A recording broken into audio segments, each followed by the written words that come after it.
Our guests today are Randy Street and Alan Foster, and they have just written a book called Power Score. We are going to talk to them about that today.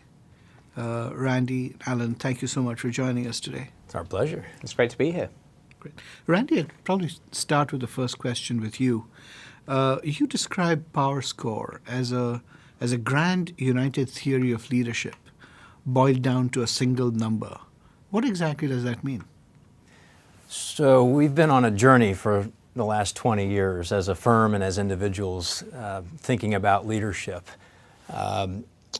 Boards and CEOs would call us and say, hey, we're about to make a big leadership change or a decision of some sort, and we need help to figure out how do we get the right people. So our day jobs have been interviewing CEO candidates and senior leaders for organizations of all different shapes and sizes. And each interview has been a 5-hour interview or so, and then 15 hours of analysis around that. And over the course of the last 20 years, we've interviewed over 15,000 people. And it occurred to us, there's probably something to learn from that in terms of what do successful leaders really do.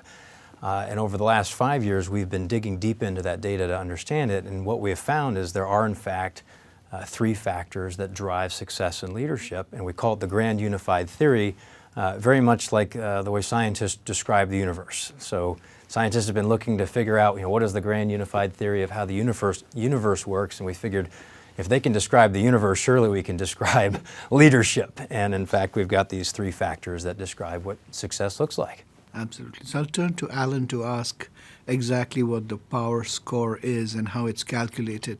And how did you come up with the concept? What kind of research did you put into it? Yes, so Power Score, power is really an acronym. The P stands for priorities, the W stands for who, and the R stands for relationships. And as part of the 15,000 executive interviews that we've done over the last 20 years, we got a phone call about 5 years ago from Professor Steve Kaplan and a colleague of his at the University of Chicago. He said, aren't you sitting on what's probably the world's most valuable database of leadership? I've got an army of PhDs who I'd love to pore over it, code it, and analyze the heck out of it. I bet we could learn something. Are you up for that? And we said, sure. And so we did. And so they've been kicking the tires on what really makes the difference. And we actually had a whole different theory of leadership when we started writing the book, but the data didn't match it. It didn't pan out. So we really had to say, what do leaders do differently? And what we found is they all go about accomplishing 3 things.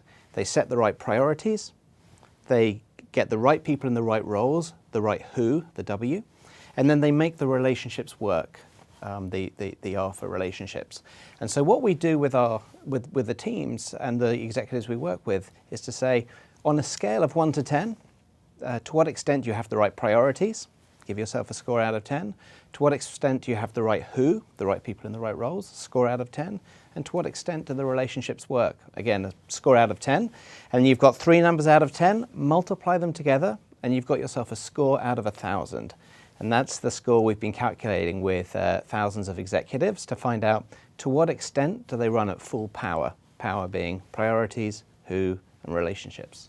And what have you found so far when you talk to executives? Do you find that of all the 3 variables that make up the POWER acronym, the executives are good at all 3, or are there some that they are better at than others? So all 3 matter. It's something like a triathlon. If you can't swim, you're not going to win the triathlon. And the same is true with the Power Score, P, W, and R.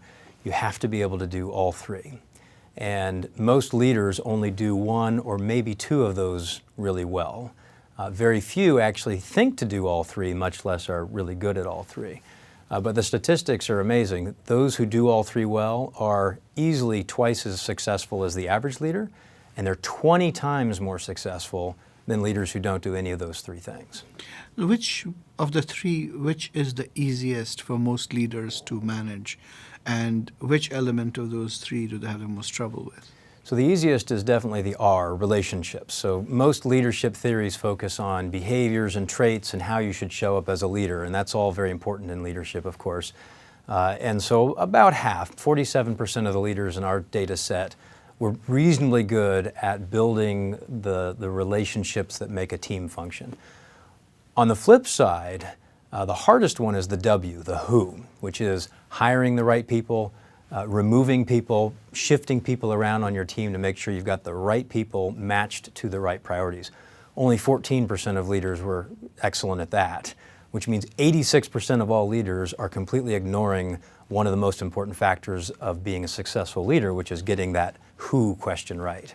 It's funny, and I was at a conference last week with about 150 CEOs, and we were going through, do you have the right priorities, the right who, the right relationships?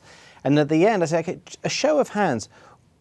If you think about your score in each of those dimensions, the score you've given yourself, which is the lowest? Which is pulling your overall score down the most? And show of hands, about 80% of the audience put up their hand for the who, as in like they struggle the most with getting the right people in the right roles. Interesting. I'd come back to the who, but let's start with the priorities. So Alan, are priorities the same as goals? What's the difference? Well, it's funny. We had one client, and I said to the chief operating officer, to what extent do you have the right priorities? He said, absolutely, we do. We set goals. And I said, well, how many do you have? And he said, well, I have 164.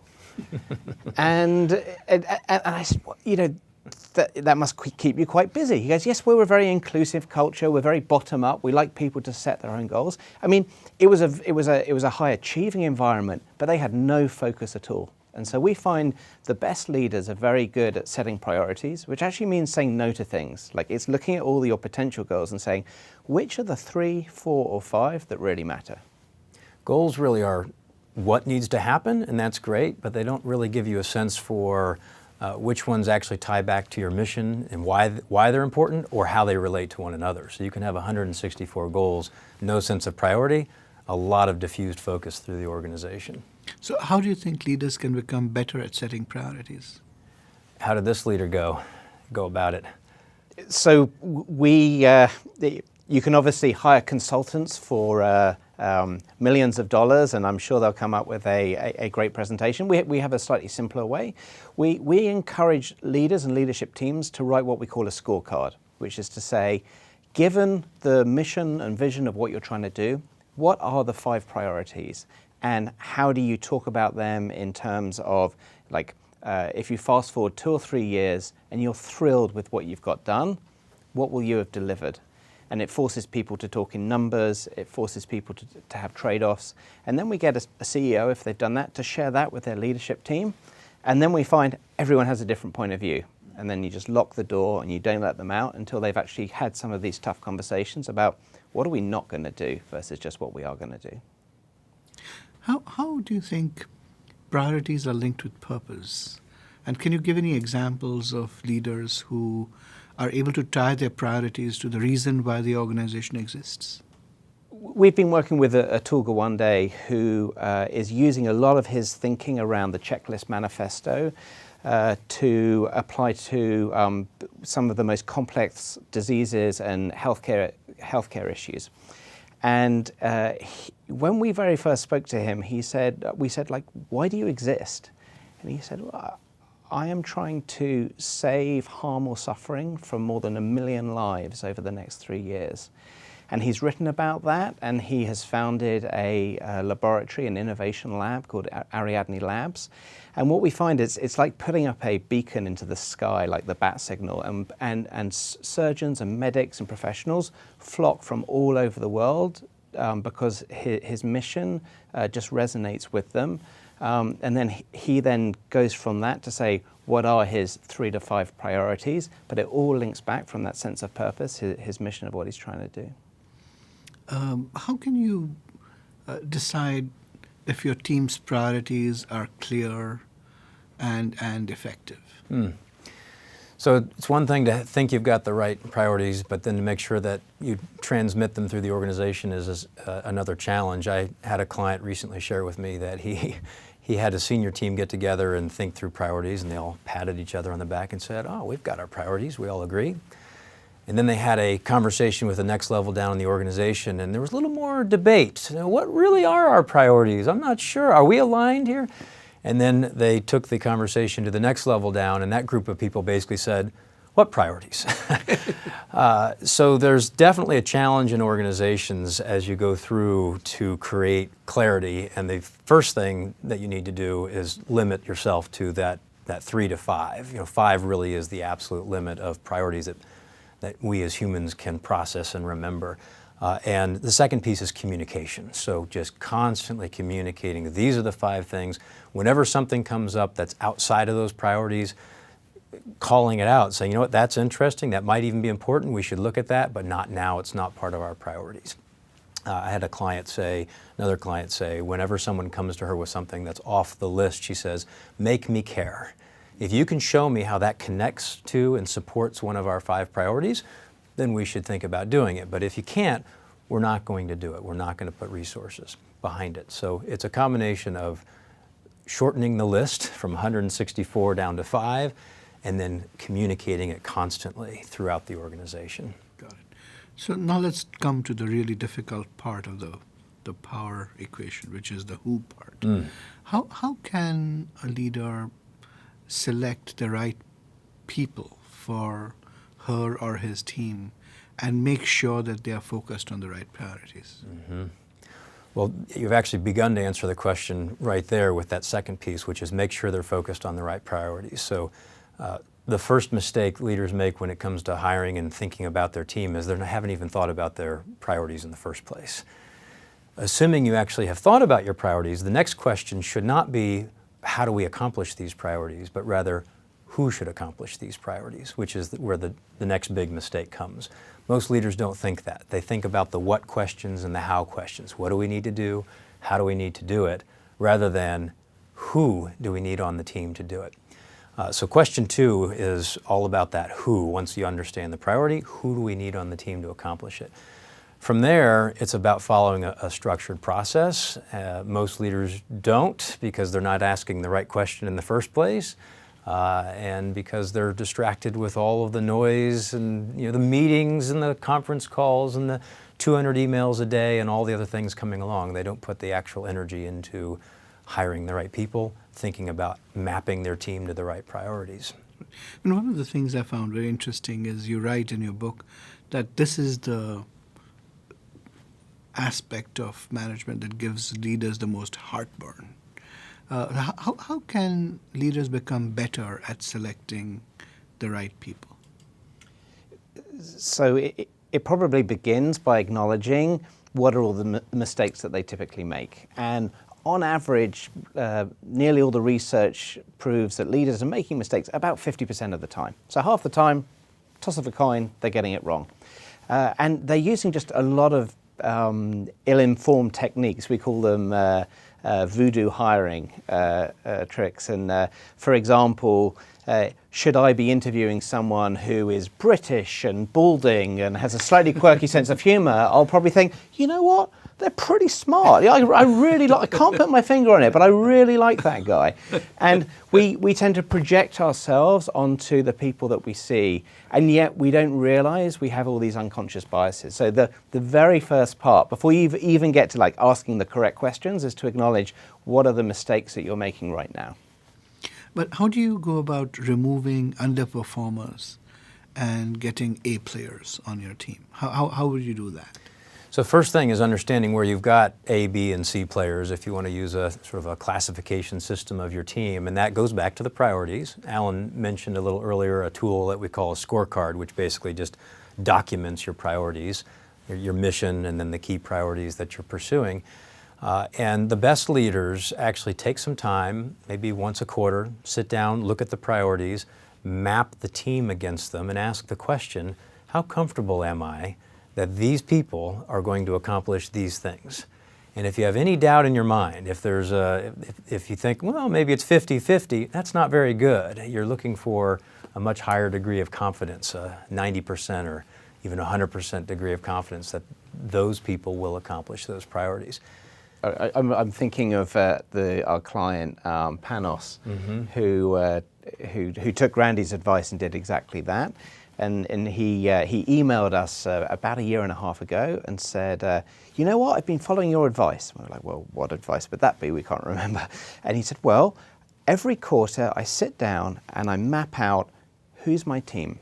If I was only allowed to have 50% of my people, who's on my boat? And then he goes, okay, now if I was allowed 75% of people, who would I add to the team? Then he goes to 85%. And then at 85%, he goes, who's not on this team? Who's not on this boat? And he goes, at that point, I need to look in the mirror and ask myself some pretty tough questions about whether or not these are the right people moving forward and to make some tough decisions. Do you have any examples of leaders who do a really good job of managing the who? And I would love to know what they do differently than other leaders. So from a process perspective, the best leaders that we work with start by thinking about their team against the priorities. The second thing is they do remove the weaker people. And in some cases that means moving them to a different place in the company or the organization. And then third, they get very aggressive about hiring. Kristen Russell comes to mind. She is the former head of IT in the state of Colorado, and she had some big jobs at Oracle, I believe, and a couple of big IT shops.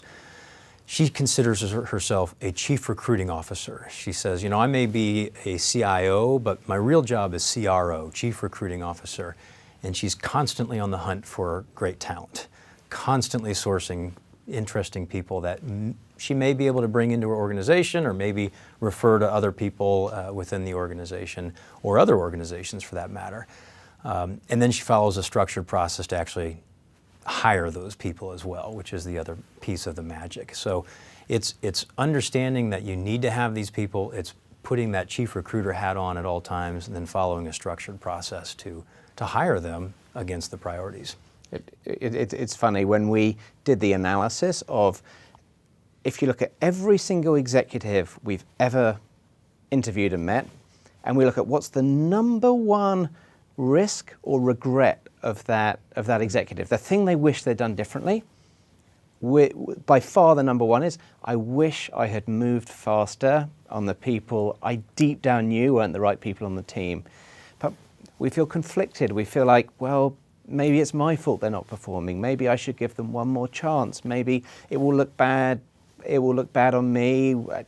And so we're very good at justifying why tomorrow will probably be a different person, will take action. But just for the moment, let's just keep the team as it is.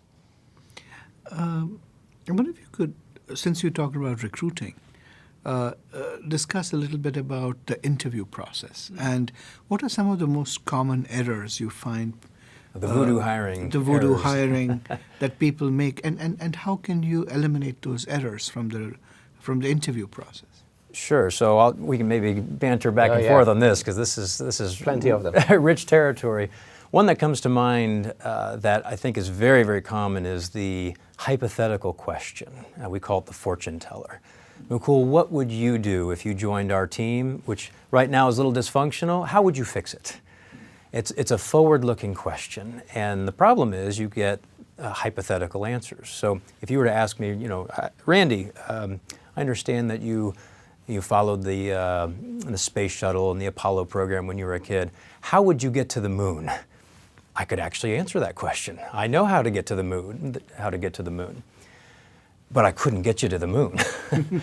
And the same is true here. You could, based on your education, based on examples you've seen, you could make things up. And unfortunately, that's not really a predictor of how somebody will behave. Their past performance is a predictor, but not some projection of the future. So don't ask hypothetical questions. What's another good one, Alan? Another voodoo technique that we see is what we call the suitor. And this is when you know you've got a good candidate in front of you, and you feel immense pressure to try and impress them and to somehow make them join your company. So you talk and you tell them how great it is and why you joined, and you're just trying to sell them.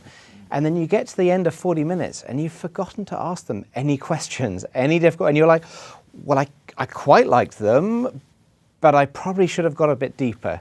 And we find that all too often happens. Again, we're trying to get the data to understand what's this person really about, and does that mean they're going to be able to accomplish my priorities or not. One last one to mention, it's what Alan mentioned about that strange attraction he has to the balding men when he's like, balding British men, I think they're going to be really good in the job. We tend to be art critics. You know, you see the painting on the wall, you like it for some reason, you can't really tell why, it's just something you like, and so you end up hiring that person.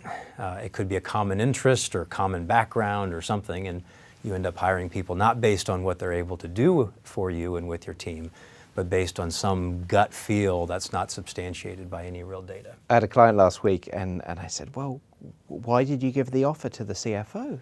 And the CEO said to me, he was reassuringly tall. That may be true, but that's not the same person who can close the books on time, execute on the M&A, or the things you actually need them to get done.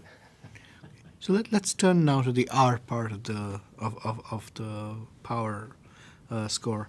How can leaders develop relationships that actually deliver results, as you write in your book? Yeah, that's right. We find that, I don't know about your calendar, but mine is full of meetings, and it always has been, and they seem to be getting more frequent and longer. And we find that this is true across America and around the world. People are just putting stuff into my calendar. And what we're finding is often the wrong people are coming together at the wrong time to talk about the wrong things in an unstructured way. And meetings lack healthy conflict, they lack any sense of coordination and forward progress. And so one of the number one things we do is having good relationships isn't about just liking one another.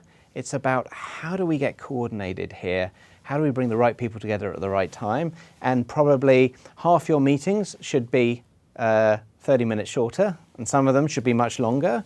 And most of us, our calendars look the same as they kind of did 2 years ago, and we don't update, like, who are we talking to and when and why?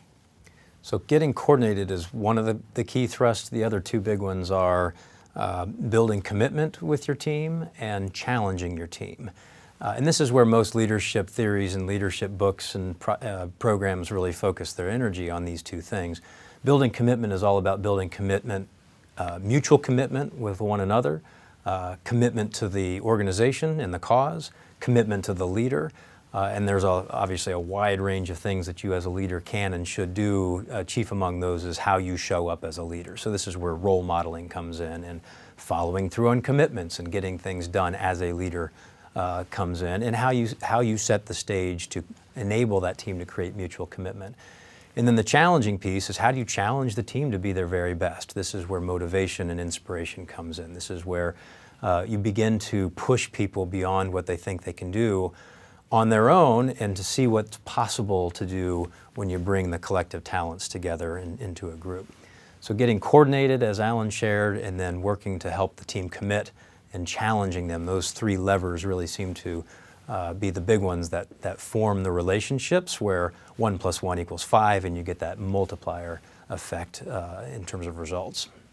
So, I mean, so many meetings that I have attended, and I'm sure that you may have attended, simply are about status updates. Can you suggest some ways that meetings can become more meaningful? Mm-hmm. Yeah. So we believe in healthy conflict. We think that there needs to be, if you're not feeling slightly awkward, or if you can't feel you leaning forward, then you're probably talking about the wrong things. Like, this is not about process updates and scheduling and the rest of it. This is about how do we cut to the thing where we fundamentally disagree, where reasonably smart people disagree. Let's talk about that. And you want to see drama, and if it's not memorable, then you should probably shift the agenda. So what Atul Gawande, who we spoke about earlier, did, he blew up the status meeting, completely threw it out, and basically said to everyone, you have to submit a problem that we're going to solve. And this is going to be a problem-solving meeting rather than a status update. And at first, people were very uncomfortable with that. Over time, it has become electrifying for the team, I think, because now they're coming together to actually tackle real issues, solve real problems, not give each other status updates, which could be read on an email or shared in another format. How important is commitment to a team's success? And do you think it's inborn, or can leaders create it? Go ahead, Alan. Yeah. Yeah, so let me think. We believe commitment's really important. If you don't feel like your colleagues have your back, then you're really going to be floundering. We see the most committed teams have actually really gone through some pretty tough times. So they haven't just been out on a Sunday drive with the sun shining. They've actually, been to hell and back. And as Winston Churchill said, if you're going through hell, keep going. And so we find the most committed teams have either had this incredible crucible moment where they've learned to work together, but we also find other leaders, they try and accelerate that process and that discussion.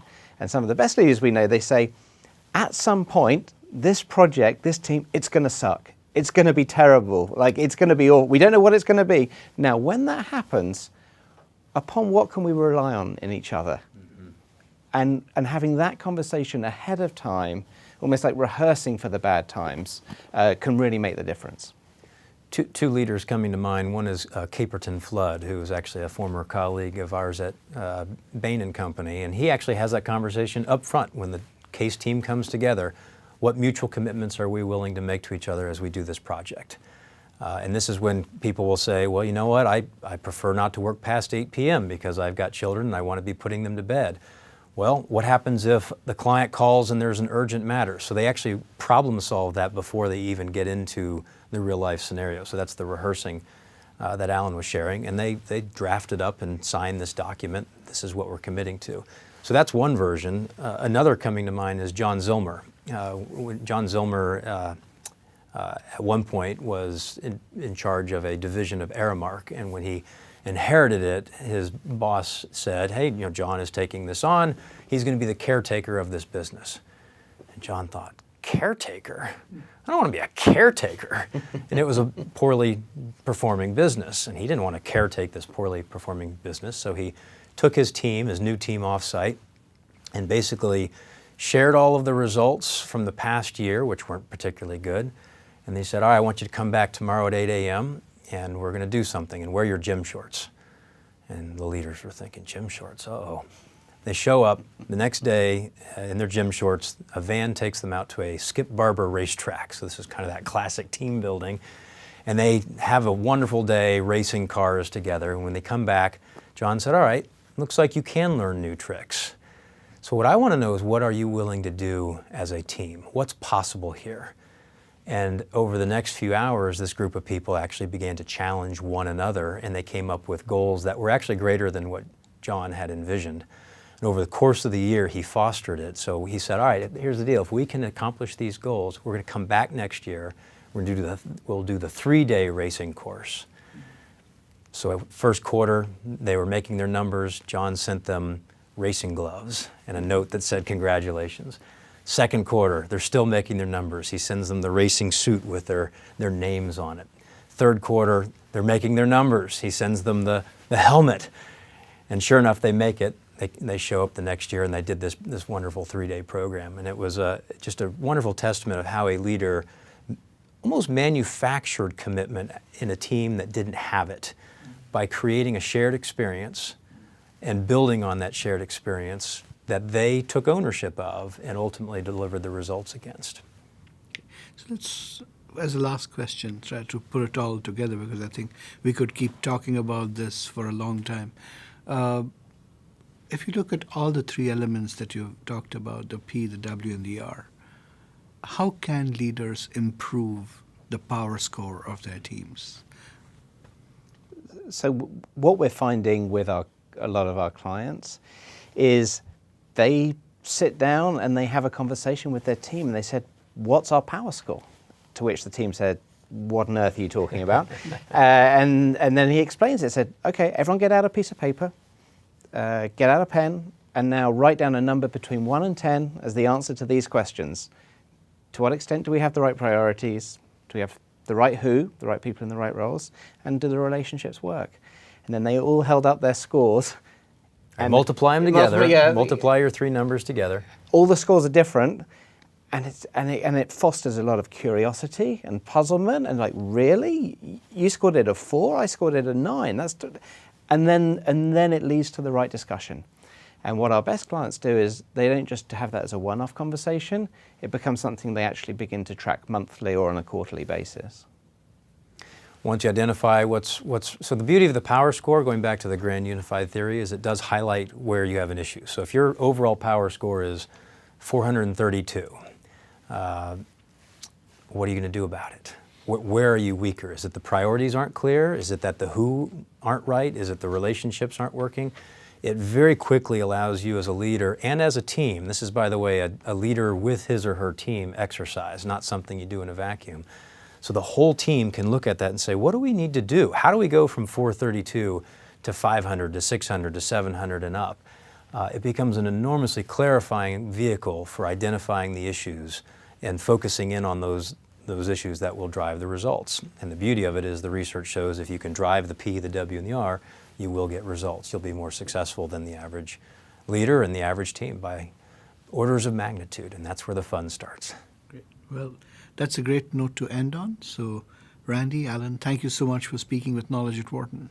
Our Thank you. pleasure. Thank you.